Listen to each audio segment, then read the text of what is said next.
جب سے یہ ویڈیو وائرل ہوئی ہے دانش بھائی بچے سونا بند کر دیے ہیں ڈر سے.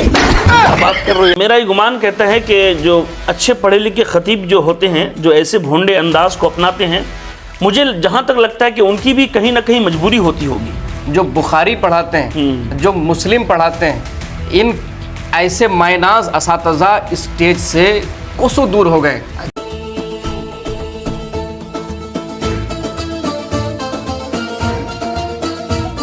دوستو آپ پہلے ان جناب کو دیکھ لیجئے.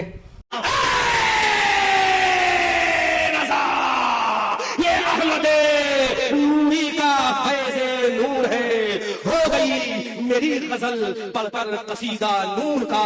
خوب کی سیر چمان پھول چنے شاد رہے. باغبا چاچا ہوئے گلشن تیرا آباد رہے. رہا چمن تو پھول کھلیں گے. رہی زندگی حاجی نور اور مولوی والوں پھر ملیں گے. جاہل. آرام سے. اچھا سنیے, اب بہت لوگ ایسے ہیں کمنٹ باکس میں آئیں گے اور کہیں گے کہ یہ بھائی یہ ویڈیو ایڈٹ والی ہے. چلیے اگر یہ ویڈیو ایڈٹ والی ہے تو اس جو ہے بھینس والی آواز ایک اور ویڈیو ہے اس کو بھی آپ لوگ دیکھ لیجیے. تیرے مقابلے میں علی اکبر نہیں ہے, اب علی اکبر کا باپ آیا ہے.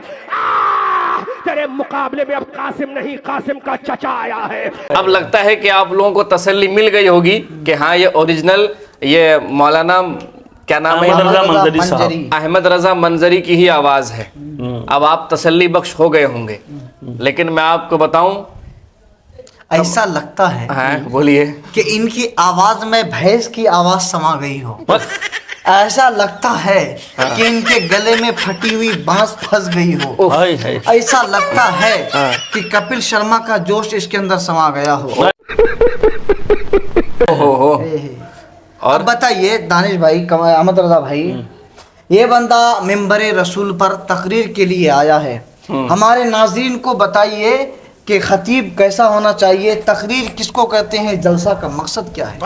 جلسے او خطیب صاحب کیا ضرورت ہے اتنے بھونڈے آواز نکالنے کی بھائی, اتنے خطرناک اور بھیانک آواز کے ذریعے پبلک کو ڈرانے کی.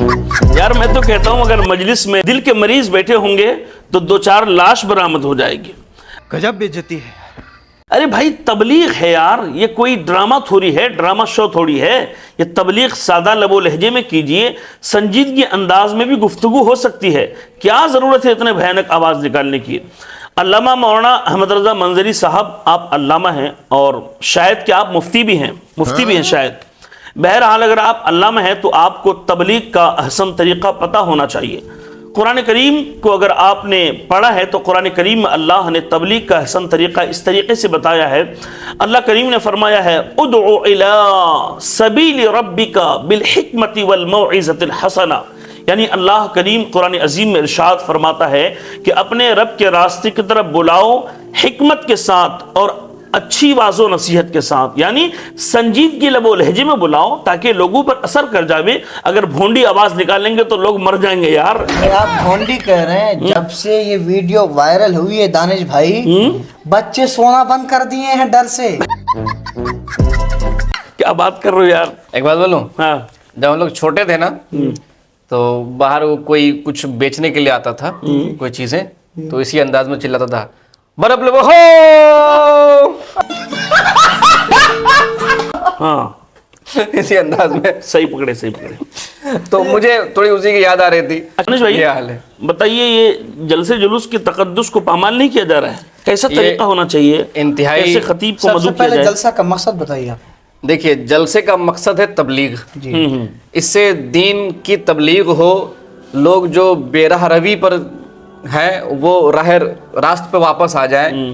اس لیے جلسے کا اہتمام کیا گیا تھا ایک زمانہ پہلے, تاکہ لوگ جمع ہو کر کے ایک جگہ دین کی باتیں سنیں, سنت کے طریقے سنیں, سمجھیں اور اس پر عمل کرنے کی کوشش کریں. جی.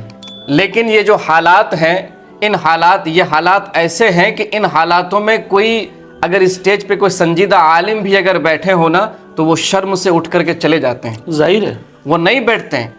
لوگ کہتے ہیں کہ ہمارے جلسوں میں ڈاکٹر, انجینئر, پڑھے لکھے لوگ, پروفیسرز نہیں آتے ہیں, صرف وہی نہیں آتے ہیں, آپ ذرا اپنے پیچھے دیکھیں کہ ہمارے اچھے علماء بھی اسٹیج سے دور ہو گئے, جو درسگاہی عالم ہیں, جو بخاری پڑھاتے ہیں, جو مسلم پڑھاتے ہیں, ان ایسے مائناز اساتذہ اسٹیج سے کوسوں دور ہو گئے. اچھا دانش بھائی ایک بات میں رک کے کہنا چاہتا ہوں, ان حالات کو دیکھ کر نا ایک مناسب راستہ یہ لگ رہا ہے کہ اسٹیج ممبر رسول پر ایک ذی صلاحیت عالم دین کو وہاں رکھا جائے, شروع سے لے کر مسئلے کی شکل میں. ہاں مسئلے کی شکل میں, جو شعراء کو غلط شعر پڑھنے میں یا خطیب کے جو ہے غلط انداز بیانی میں یا غلط خطابت میں کوئی بھی چیز ہو ٹوکنے کی بر وقت جو ہے صلاحیت رکھتا ہے. بالکل صحیح.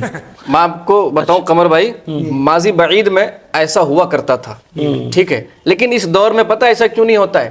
آپ کسی عالم کو بٹھا تو دیں گے ذی صلاحیت, جو واقعی وہاں اصلاح کرنے کی بھرپور صلاحیت رکھتا ہو اور اصلاح کر بھی دے, لیکن آپ پہلے یہ تو دیکھیں کہ اسٹیج میں اصلاح قبول کرنے والے ہیں کون؟ کوئی نہیں.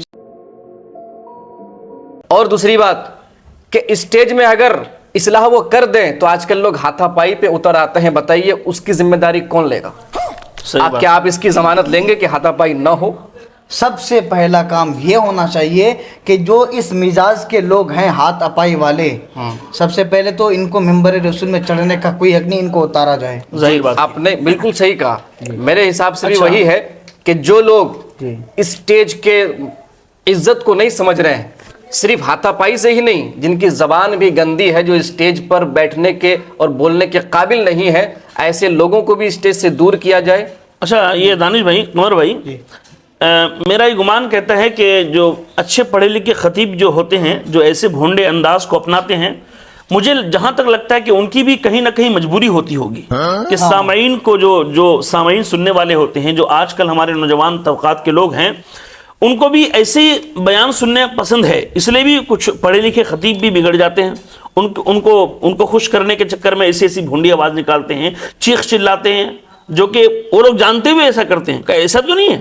ہمارے سامعین کا اور ہمارے عوام کا حال یہ ہے کہ کوئی ذی صلاحیت عالم دین, متقی, پرہیزگار, عالم باعمل اگر کوئی نرم لب و لہجے میں تقریر کر رہا ہے تو ان کی تقریر پسند نہیں کرتے لوگ. چیخم چاک چاہیے ان کو, گلا پھاڑنے والا. ارے جمع ہی نہیں پایا. ہاں جمع ہی نہیں پایا. حالانکہ کروڑوں کی بات کر جاتے ہیں وہ, قرآن و حدیث کے یہ پیغام. آپ لوگوں کے بات سے تھوڑا ہٹ کر کے ایک بات کہوں. بالکل کہیں.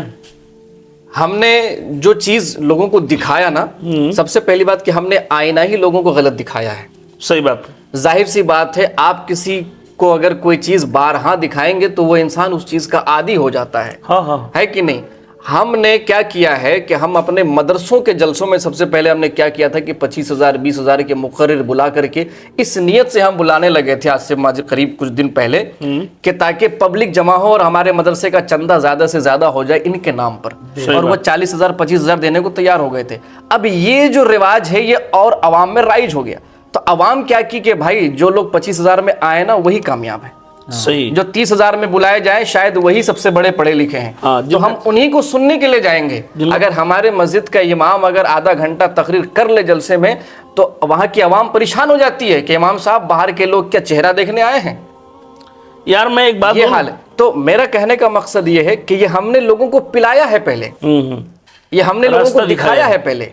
اگر ہم شروع سے اس چیز سے پرہیز کرتے تو آج یہ نوبت نہیں آتی. پھر ان کا نتیجہ یہ نکلا کہ ہمارے خطبہ اور ہمارے مقرر حضرات اس لب و لہجے میں خطابت کر رہے ہیں. انہی جو ہے احمد رضا منظری صاحب کو دیکھ لیجئے, یہ تقریر ایسے کر رہے ہیں گویا کہ امام حسین ان کے چھوٹے بھائی ہیں.